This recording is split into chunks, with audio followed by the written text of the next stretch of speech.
పిన్నెల్లి రామకృష్ణారెడ్డి హైకోర్టులో ముందస్తు బెయిల్ కోసం ప్రయత్నాలు చేస్తున్నారు. దాని గురించిన బ్రేకింగ్ న్యూస్ చూస్తున్నాం. హైకోర్టులో మాచర్ల ఎమ్మెల్యే పిన్నెల్లి రామకృష్ణారెడ్డి ముందస్తు బెయిల్ పిటిషన్ మూవ్ చేస్తున్నారు. హత్యాయత్నం కేసులో ముందస్తు బెయిల్ ఇవ్వాలి అని హౌస్ మోషన్ పిటిషన్ మూవ్ చేస్తున్నారు. ఇవాళ ఈ పిటిషన్ విచారణకు వచ్చే అవకాశం ఉంది.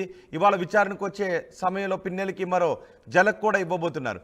పిన్నెల్లితో పాటు సోదరుడు వెంకటరామరెడ్డి మరో 2 కొత్త కేసులను ఎదుర్కోవాల్సిన పరిస్థితి ఏర్పడింది. ఇద్దరిపైన మరో 2 కొత్త కేసులు నమోదయ్యాయి. కారంపూడి సిఐ నారాయణ స్వామి ఫిర్యాదు చేశారు.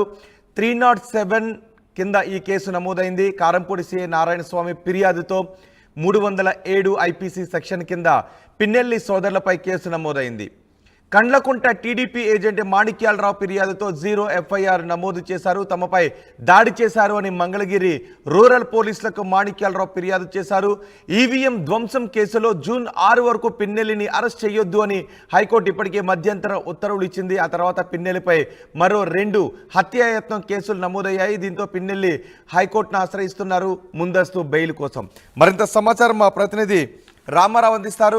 రామారావు, పిన్నెల్లిపై నమోదైన కేసులకు సంబంధించి మీ దగ్గర ఉన్న సమాచారం ఏంటి? రోహిత్, మాచర్ల ఎమ్మెల్యే పిన్నెల్లి రామకృష్ణారెడ్డి అలాగే అతని సోదరుడిపై కేసులు నమోదనేది కంటిన్యూ అవుతున్నటువంటి పరిస్థితి ఉంది. ఈవీఎం ధ్వంసం రాష్ట్ర వ్యాప్తంగా సంచలనం సృష్టించింది. అయితే ఈవీఎం ధ్వంసంపై కేసు నమోదైంది. అలాగే ఏదైతే పాలవాయి గేట్ లో టీడీపీ ఏజెంట్ ఉన్నాడు, టీడీపీ ఏజెంట్ ను కొట్టిన కేసులో 307 కింద కేసు నమోదైంది. దీంతో పాటు కారంపూడి అల్లర్లపై కూడా 307 సెక్షన్ కింద ఇద్దరిపై కేసు నమోదైంది. అయితే తాజాగా మరో 2 కేసులు ఇద్దరిపై, పిన్నెల్లి రామకృష్ణారెడ్డి ఆయన సోదరుడు వెంకటరామరెడ్డిపై మరో 2 కేసులు నమోదయ్యాయి. అయితే కారంపూడిలో అల్లర్లు జరుగుతున్న సమయంలో అడ్డుకోవడానికి ప్రయత్నించినటువంటి కారంపూడి సీఏ నారాయణ స్వామిపై దాడి ఘటనకు సంబంధించి ఆయన ఫిర్యాదుతో ఎమ్మెల్యే పిన్నెల్లి రామకృష్ణారెడ్డి అలాగే ఆయన సోదరుడు వెంకటరామరెడ్డిపై కూడా 307 సెక్షన్ కింద కేసు నమోదు చేశారు. దీంతో పాటు ఏదైతే పోలింగ్ సమయంలో వెల్దుర్తి మండలం కండ్లకుంట ఎమ్మెల్యే పిన్నెల్లి రామకృష్ణారెడ్డి సొంతూరు, అది అక్కడ టీడీపీ ఏజెంట్ గా మాణిక్యాలరావు కూర్చున్నారు. ఎస్సీ సామాజిక వర్గానికి చెందిన అతన్ని బెదిరించడమే కాకుండా కొట్టారు. అతని కుటుంబ సభ్యులను కూడా కొట్టడం జరిగింది. వాళ్ళు అక్కడ డిఎస్పీ సాయంతో బయటికి రావడం జరిగింది. దీనికి సంబంధించి మంగళగిరి రూరల్ పోలీసులకు మాణిక్యాలరావు ఫిర్యాదు చేయడం జరిగింది. అయితే అక్కడ పోలీసులు కేసు నమోదు చేసుకోవడానికి వెనకడుగేసినటువంటి పరిస్థితి ఉంది. ఈ నేపథ్యంలోనే టీడీపీ నేత వరలరామయ్యతో కలిసి డీజీపీ హరీష్ కుమార్ గుప్తాని కలవటం జరిగింది. హరీష్ కుమార్ గుప్తా గుంటూరు ఎస్పీతో మాట్లాడటంతో మంగళగిరి రూరల్ పోలీసులు 0 ఎఫ్ఐఆర్ కింద కేసు నమోదు చేయడం జరిగింది. సో మొత్తం మీద ఇప్పటికీ పోలింగ్ తర్వాత చూసుకున్నట్లయితే 307 సెక్షన్ కింద 3 కేసులు నమోదయ్యాయి. మళ్ళీ ఈ కేసు కూడా 307 కిందనే నమోదయ్యే అవకాశం ఉంది.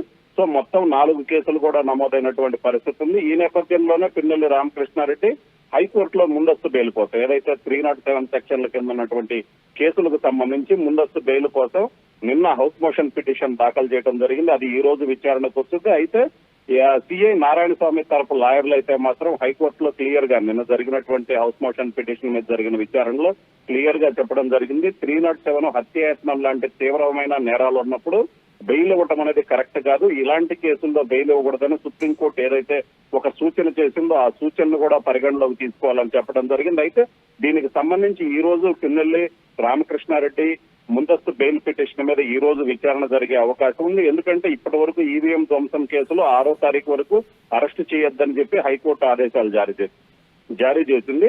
అయితే ఇప్పుడు 307 కి సంబంధించి కేసుల్లో హైకోర్టు ఎలాంటి నిర్ణయం తీసుకోబోతుంది అనేది అయితే మాత్రం ఆ తీవ్ర ఉత్కంఠ నెలకొంది. అయితే పిన్నెల్లి రామకృష్ణారెడ్డి గతంలో ఈవీఎం ధ్వంసం కేసులో ఏదైతే మెరిట్స్ చూపెట్టాలని చెప్పారో, ఏదైతే తాను అభ్యర్థిగా ఉన్నానో ఏజెంట్లను నియమించుకోవాలి, అలాగనే కౌంటింగ్ కు సంబంధించి కూడా తాను ఉండాలని చెప్పడం జరిగింది. సో ఈ నేపథ్యంలోనే ఆయనతో పాటు కేసులు ఉన్నటువంటి అభ్యర్థులందరికీ కూడా ఇదే వర్తిస్తుందని చెప్పడం జరిగింది. అయితే తాజాగా 307 కేసులు నమోదవడంతో దీనిపై హైకోర్టు ఏ విధంగా స్పందిస్తుందనేది అయితే మాత్రం ఆసక్తిగా మారింది. ఒకవేళ ఈ కేసుల్లో 307 సెక్షన్ కింద ఉన్నటువంటి కేసుల్లో హైకోర్టు ముందస్తు బెయిల్ ఇవ్వకూడదని సిఐ నారాయణ స్వామి తరపు అడ్వకేట్లు కూడా వాదించడం జరిగింది.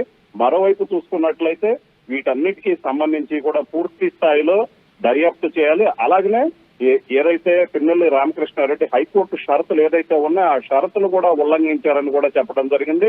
ప్రధానంగా చూసుకున్నట్లయితే హైకోర్టు షరతుల్లో ఆయన మాచర్ల రాకూడదు, పార్లమెంట్ కేంద్రమైన నరసరావుపేటలోనే ఉండాలి, అలాగనే పోలీసులు ఈసీ పర్యవేక్షణలో ఉండాలని చెప్పడం జరిగింది. ఇప్పటి వరకు కూడా ఆయన అందుబాటులోకి రాకపోవడంతో ఏదైతే హైకోర్టు విధించినటువంటి షరతులను ఉల్లంఘించారో సో దీనికి సంబంధించి హైకోర్టు షరతులు ఉల్లంఘించడంతో బెయిల్ రద్దు చేయాలని కూడా కోరటం జరిగింది. మొత్తం మీద అయితే మాత్రం ఈ రోజు జరిగేటువంటి విచారణలో ఏం జరుగుతుందనే ఆసక్తి అయితే నెలకొంది. రోహిత్. రైట్ రామారావు, హైకోర్టులో మాచర్ల ఎమ్మెల్యే పిన్నెల్లి రామకృష్ణారెడ్డి ముందస్తు బెయిల్ పిటిషన్ మూవ్ చేశారు.